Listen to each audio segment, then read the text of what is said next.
예, 예레미야 48장 11절에서 25절.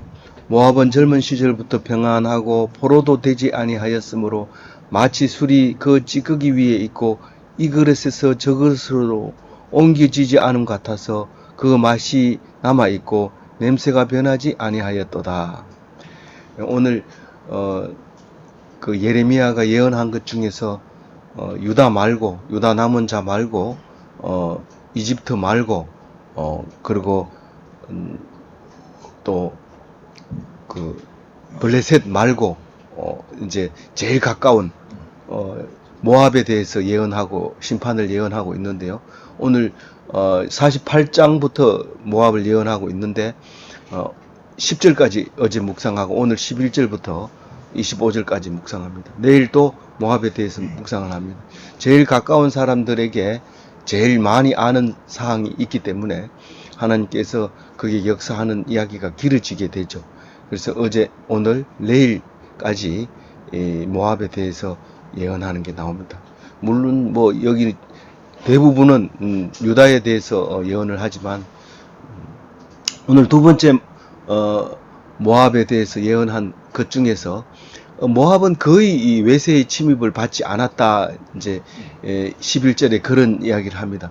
아주 옛날부터 평안하고 포로로 끌려간 사람이 없었다. 그런데 지형적으로 봐서 포로를 붙잡아 가려고 하면은 도망갈 수 있는 구석구석이 많습니다. 거기 페트라라고 하는 곳에 가면 여기서 말하는 모압하고는 약간 밑으로 내려왔긴 했지만 지형적으로 상당히 숨을 수 있는 지형으로 만들어져 있기 때문에 요새와 같은 이제 모압이죠. 그래서 사해 동쪽입니다. 이 모압은 사해 동쪽 무슨 강, 아로엘 강인데 아르논 골짜기에 있는 아로엘이 수도인 거죠. 이때쯤에 이때 이 멸망할 때 지금 이 시 말씀을 할 때가 그때쯤인데 그 아르논 골짜기에 아로엘에 있는 모압에 대해서 이제 말하고 있습니다. 그래서 거기는 상당히 이제 유다에 비하면 엄청 평안하고 전쟁도 덜하고 사람도 덜 살고 그런 곳이었는데 이제는 때가 됐다는 거죠. 그것을 표현을 어떻게 했냐면 오래된 술이 가만 놔두면 그게 이제 순도가 유지하고 아주 순수한 모습으로 남아 있고 한 번도 그릇에 옮겨 담지 않았기 때문에 찌꺼기가 밑에 가라앉아 있다 이런 겁니다. 그러니까 어떤 면에서 보면은 좋은 것도 있지만 가라앉아 가지고 딱딱하게 돼 있는 찌꺼기로 생각하면 좋지 않죠. 그래서 맛도 향도 그대로 있긴 하지만 이젠 때가 돼서 이것을 옮겨 담을 거고 오래된 그 술통은 깨버리겠다 이렇게 이제 표현을 하고 있습니다.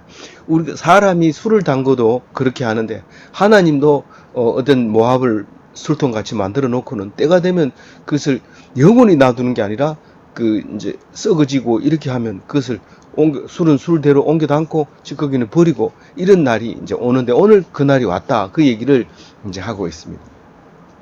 그러므로 날이 이르리니 12절입니다. 내가 술을 옮겨 담는 사람을 보낼 것이라 그들이 기울여서 그 그릇을 비게 하고 그 병들을 부수리니 그 술은 빼내버리고 남아있는 찌꺼기는 다 이제 깨서 폐기 처분하겠다 이제 그 얘기를 하고 있습니다. 그런데 이 모든 이스라엘 그러니까 유다의 주변 나라의 사람들은 사실은 유다를 위해서 있는 겁니다. 이 유다를 빼고는 주변 나라 사람들은 엑스트라는 소용이 없습니다. 엑스트라만 나오는 영화가 어디 있습니까? 엑스트라만 나오는 드라마는 없습니다. 근데 엑스트라는 반드시 사이사이에 주인공이 나타나서 주인공의 얼굴을 보여주는데 이 모압이 망한 것도 이스라엘의 망한 것과 똑같다 그렇게 얘기하고 있습니다. 여기서 13절에 이스라엘의 집이라고 하면 북이스라엘을 말하고 있는데 이 베델을 의뢰했다는 것은 베델을 섬겼다는 거죠. 베델에는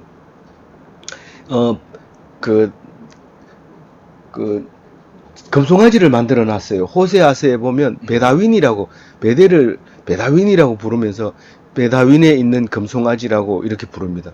통상적으로 그래 불렀다는 거죠. 베다윈의 금송아지는 베델에도 있고 단에도 있고 두 개가 있는데 이게 솔로몬의 아들 르호보암이 통일 왕국을 못 이루고 분리됐을 때 르호보암이 여로보암이 북이스라엘을 장악하면서 금송아지를 만들어서 베델과 단에다가 이렇게 놔뒀는데, 베델은 북쪽에 있기 때문에 거의 안 갑니다. 단은 북쪽에 있기 때문에 거의 성경에 나오지도 않고, 거기 가는 사람에 대해서 뭐 왈가왈부하지 않지만, 베델에는 예루살렘으로 가다가 예루살렘에서 베델하고 거리가 얼마 안 되거든요. 거기 가운데가 경계거든요.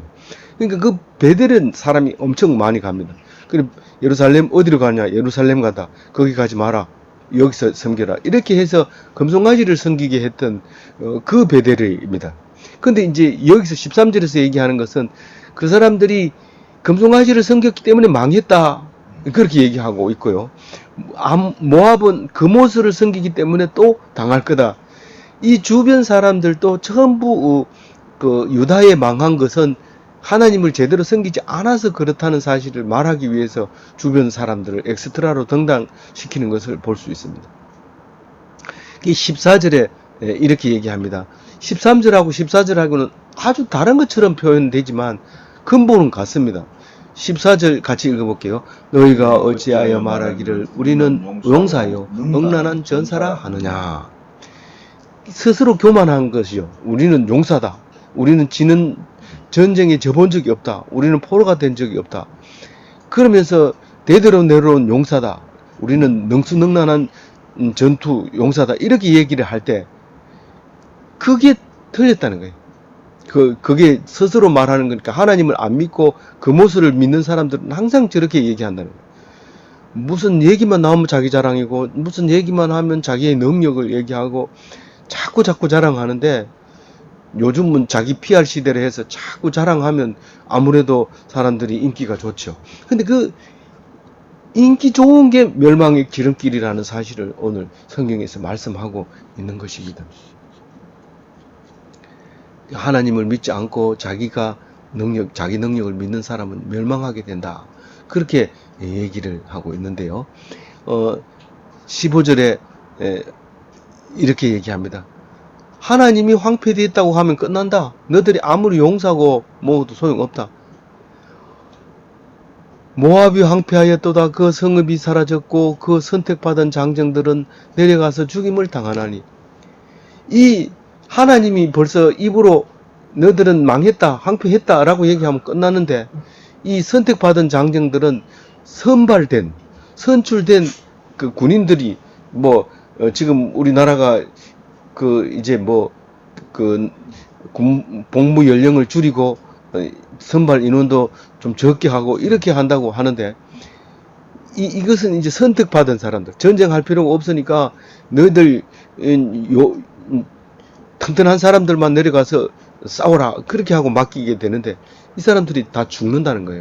근데 여기서 내려가 죽임을 당하나니, 이게 보면 이 지대가 높습니다. 거기가 산악지대고 사해 동쪽 지대는 이 서쪽보다 더 가파르게 높은 산들이 있는데, 그 위에 이제 왕의 대로가 지나가고 있는데, 거기에서 이제 싸움하려면 모압에서 내려와서 평지에 와서 싸우게 되는데, 내려가면 다 죽는다는 거예요.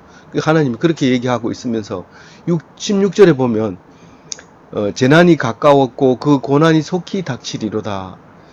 지금 이 말을 하고 있을 때는 아직 전쟁이 안 나고 바벨론이 쳐들어오지 않고 있는 상태지만, 이제 곧 수를 옮겨 담는 사람이 보낼 텐데, 그게 바벨론 느부갓네살이죠. 지금 예레미야는 정확하게 연도를 가지고 있기 때문에 이사야처럼 이게 연도를 꽁충 뛰어넘어서 말씀하는 일이 없습니다. 그래서 이 예레미야는 길긴 하지만 굉장히 편하게 읽을 수 있는 거죠.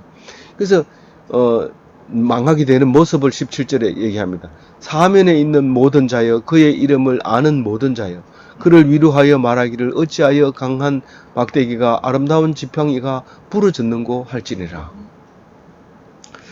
그 사방 사람들은 이미 그 사람들이 망하는 걸 보고 혀를 차면서 아이고 참 안 됐다, 이렇게 말하고 있는데, 그렇게 말하라는 거예요.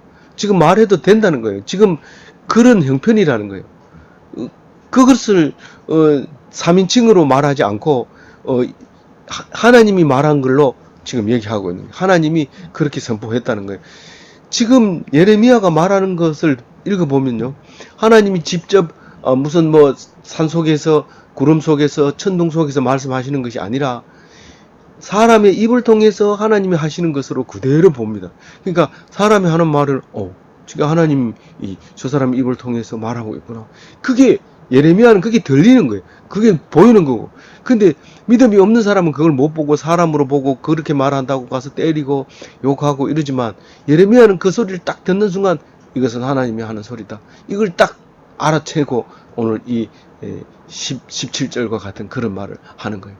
어떻게 그렇게 강한 막대기, 이거는 후를 얘기하는 거죠. 그러니까 통치권이 강한 거 얘기하죠. 그 왕이 후를 내미는 방향에 따라서 백성들이 움직이고 군사들이 움직여서 닥치는 그 적들을 이겨내고 하는데, 요번에는 뭐 부러져 버리고 뭐 넘어져 버리고 이제 망했다는 거죠. 18절부터는 이제 지명의 이름들이 쭉 나오는데, 이건 뭐 너무 한 번밖에, 여기밖에 안 나오는 지명들이 많아서 우리가 그걸 설명할 필요 없을 것 같아요. 왜냐하면 찾아보면은요, 전부 5km 떨어져 있고 긴 것이 20km 떨어져 있고 그 주위에 오글오글 모여 있는 게 이제 모압인데, 우리는 이 이름이 지금은 사라져 버리고 없기 때문에, 그때 당시에는 이름이 있었지만 지금은 없어진 거기 때문에 일일이 찾아서 그걸 하기가 해봐야 우리 옆에 있다면 뭐 이쯤인가 이렇게 말하지만, 우린 전체의 개념을 모르기 때문에 보는 것이 상당히 크게 머릿속에 들어오지 않아서 그냥 이름만 적어놨습니다. 거기서 보면 디본이 이제 제일 먼저 나오는데 18절에요. 디본은 그 아르논 골짜기는 분명히 강이 있기 때문에 압니다. 그리고 아르논 골짜기 중간에 아로엘이 있는데, 그 아로엘을 지나서 조금만 더 올라가면, 높은 지역으로 올라가면 암몬이 나옵니다. 지금 비행기 타고 가면 암만 공항에 내리는데요, 그 암만이 암몬인데 그 경계선이 아로엘에 가깝습니다. 그래서 거기에 있는 사람들에 대해서도 거기에는 그렇게 잘 살았다는 거죠. 디본은 잘 살고 물도 좋고 산도 좋고 다 좋은 그런 아름다운 지방인데, 그만 거기서 파멸이 일어나니까 그 요새가 깨뜨렸구나, 이렇게 이제 말하고 있습니다. 거기 그 다음에 디본 다음에 메드바가, 여기는 메드바 21절에 메드바가 나오죠. 그 메드바는 지금 성지순례 가면 봅니다.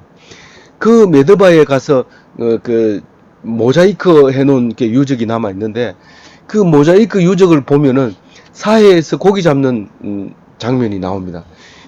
이 메드바는 언제 만들어졌냐고 하면 아마도 중세 때 만들어졌다고 이렇게 그 역사학자들은 얘기하면, 지금 적어도 90세기까지는 고기잡이를 했다는 겁니다. 그러다가 이제 그게 막히면서 소금의 농도가 높아지니까 이제 죽음의 바다로, 사해로 이제 바뀌어 버리는 거죠. 메드바가 거기에 있고요. 메드바는 지대가 굉장히 높습니다. 그 왕의 대로 바로 옆에 있는데, 암만하고 뭐 우리가 걸어가도 될 정도로 가깝습니다. 우리 성경에는 막 동네 이름이 엄청 나오지만 사실 5km, 10km 사이에 동네 하나씩 이름이 붙어 있기 때문에 우리는 그거 외우려면 정신이 없는, 한 번도 가본 적이 없는 거고, 그런 거고 인터넷에도 나오지 않는 것이라서 보기가 어려운 거죠. 그래서 21절이 그렇고요. 그 다음에 별로 이름이 아는 게 없어요. 거기 보면 너보는 아죠. 너보산은 산 이름은 너보산이고, 산 아래 동네가 있었는데 그게 너보라는 동네인데, 그 동네에 있는 산이 너보산이고, 모세가 거기서 신명기를 쓰고 설교했던 곳이다, 그렇게 이제 말하고 있죠. 그러면서 홀론, 야사, 메드바, 그 다음에 디본, 너보, 베티블라다임, 기라타임, 백가물, 벳본, 그리옷, 보스라, 이렇게 이 지명이 나옵니다. 그리고 그 주위에 있는 원근 모든 성읍들, 동네들은 전부 다 망했다. 그러니까 모압이라고 하는 그 동네는 뿔이 잘렸고 팔이 부러졌다. 이렇게 얘기를 하는데 사람이 그렇게 얘기하는 게 아니라 하나님이 그렇게 얘기한다는 거예요. 사람들은 아직도 모압 사람들이 구석구석에 숨어 있고 뿔은 아직 자랄 거다. 아직 뿔은 그 사람들이 사역할 수 있을 거다. 이렇게 얘기하지만 하나님은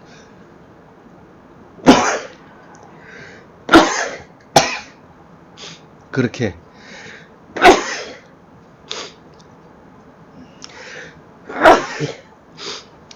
죄송합니다.